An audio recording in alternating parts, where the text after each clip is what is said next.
Do you know how to connect the extension cord of the water pump?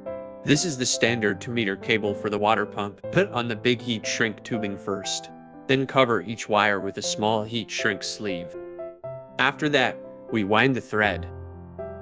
Confirm that the color of the line is consistent. You can see the UVW logo on the sleeve. If the bushing is wrongly connected, the motor will reverse. Of course, you can use tin soldering, which will be safer. I'll wire it in a crisscross pattern. Fix the line. The thread is wound. The second step, we wrap all the terminals with electrical tape.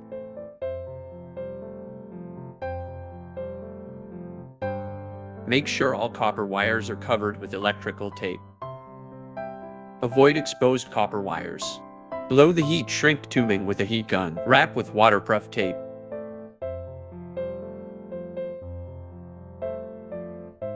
Because we are using blue flat wire, it's better to separate the ground wire first. Waterproof tape is pulled before use. Wrap the 3 upper wires separately with waterproof tape.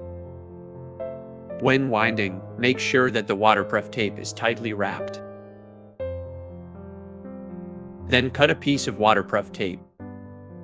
Wrap all 4 of these wires together.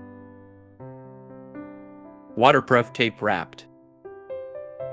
Put the casing on.